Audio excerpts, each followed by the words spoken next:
Bienvenue dans cette deuxième capsule coaching qui a pour thème ne pas mettre la charrue avant les bœufs. La définition Larousse, c'est faire les choses à l'envers ou dans le désordre, aller trop vite en besogne. Mais qu'est-ce que cela veut dire? Explication.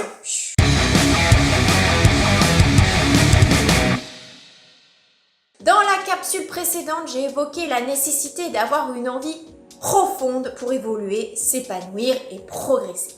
Cette envie est liée à la motivation intrinsèque. Si tu veux en savoir plus, rendez-vous à la capsule numéro 1. Une fois que tu as identifié ta motivation intrinsèque, que tu as une envie profonde pour un projet, eh bien il est temps de passer à l'action.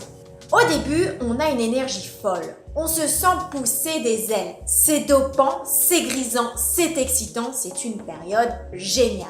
Mais sans vouloir jouer les rabat-joie, cette période ne dure pas, malheureusement. En fait, c'est un peu comme un coup de foudre. Au début, vous avez des papillons dans le ventre, c'est génial, et puis ça s'estompe. Mais pourquoi est-ce que tu es dopé au début, puis plus rien? Eh bien, il y a des explications neurobiologiques. Quand je dis que tu es dopé, eh bien c'est vrai.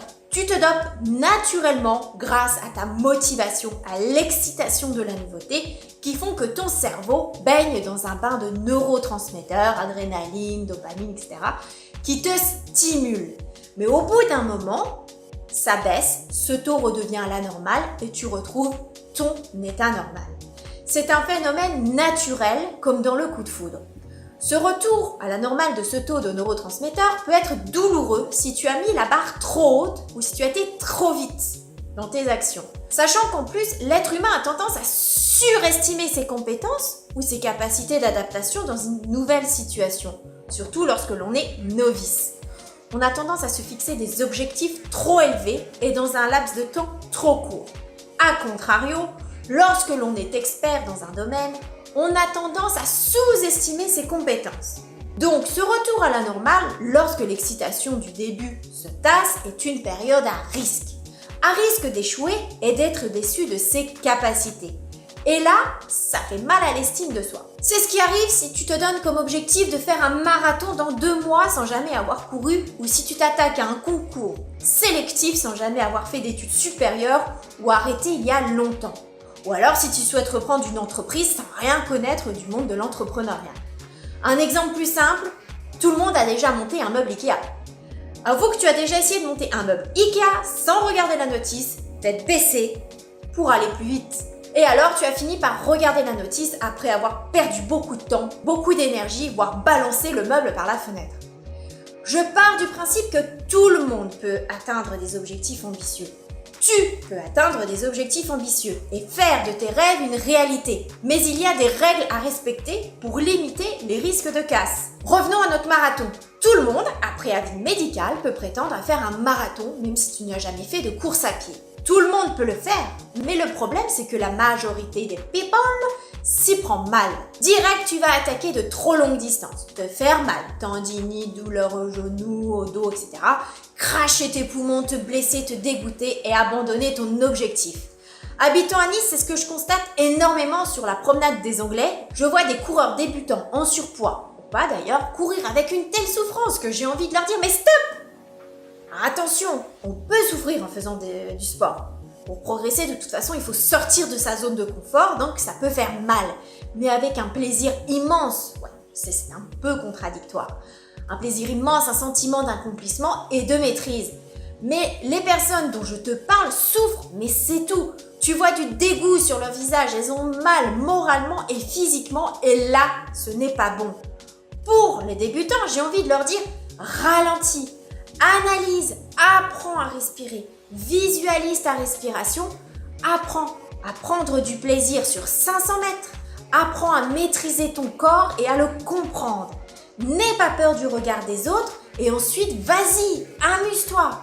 Pour s'entraîner à un marathon et surtout éprouver du plaisir à courir, il ne faut pas commencer par courir 20 km ou même 10 km si tu n'as jamais couru. Commence par 1 km en fractionné si besoin, voilà, doucement mais sûrement, puis 1 en entier, puis 2, puis 3, puis 4, puis 5, puis 6, et puis tu reviens à 5 si tu ne te sens pas à l'aise quand tu cours 6. Là, ce n'est qu'un exemple, mais pour l'ensemble de tes objectifs, ça fonctionne pareil. Voir grand, se fixer des objectifs ambitieux, c'est jouissif. Mais il faut absolument structurer son objectif dans le temps. Cet objectif ambitieux à long terme, tu dois le découper en objectifs à moyen terme, à court terme et en objectifs quotidiens. C'est chiant, hein? C'est comme si on retenait par une corde un cheval fou prêt à partir au galop. Si tu veux tenir dans la durée, maintenir l'envie de départ, limiter les échecs, garder le plaisir et atteindre tes objectifs, tu dois structurer tes objectifs à long terme. Assure-toi de maîtriser les bases avant de t'infliger un objectif trop élevé. Rappelle-toi, il faut des bases solides. Si tu décides de quitter ton job, de reprendre une formation, de passer un diplôme, prépare-toi doucement. Ton cerveau, si ça fait des années qu'il n'a pas fait des apprentissages type scolaire, il ne va pas se mettre en mode étudiant dès le commencement de la formation. Au début, tu es plein d'enthousiasme, tu révises beaucoup, tu n'as même plus de vie sociale, tu t'épuises, tu abandonnes aussi souvent. Tu chopes des rhumes à répétition, tu développes de l'anxiété et arrivent les examens et c'est la déception. C'est la même chose pour la personne qui veut lancer sa marque de bibelots, de fringues, peu importe.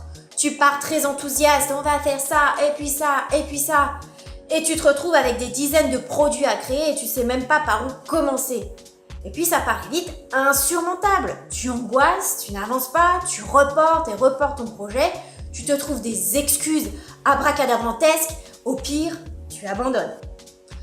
Aie bien conscience qu'au début, ce n'est pas la quantité de travail, mais bien la qualité qui compte. Fixe-toi des objectifs intermédiaires. Par où dois-je commencer? Qu'est-ce que je dois faire pour atteindre mon objectif?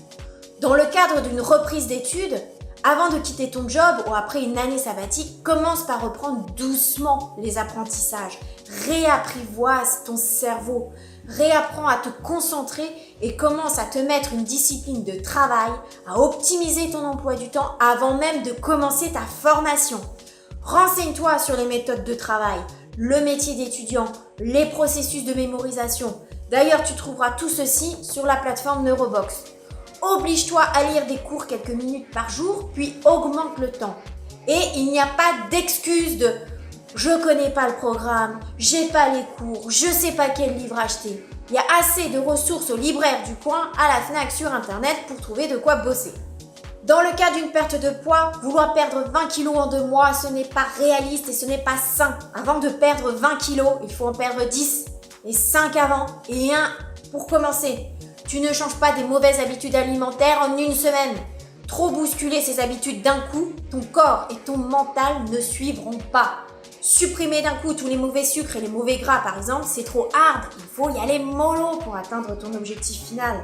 Prends le temps d'analyser tes comportements, tes mauvaises habitudes et mets en place de légers changements pour commencer sur une semaine ou 2. Ne va pas trop vite. Alors attention, je n'ai pas dit qu'il fallait rien faire ou procrastiner. Non, la route vers le changement, c'est quotidien. Si tu veux maintenir ta motivation et ta persévérance, ne mets pas la charrue avant les bœufs. Quotidiennement, tu dois mettre en place des actions qui te rapprochent de ton objectif final. Et pour t'aider à mettre en place tes objectifs intermédiaires, il faut te connaître. Et ça tombe bien, car connaître ses points forts et ses points faibles, c'est le sujet de la prochaine capsule coaching. En attendant, commence par mettre un pouce bleu. C'est indispensable pour ton épanouissement. Rejoins la communauté Neurobox et on se retrouve dans la capsule numéro 3. Boum.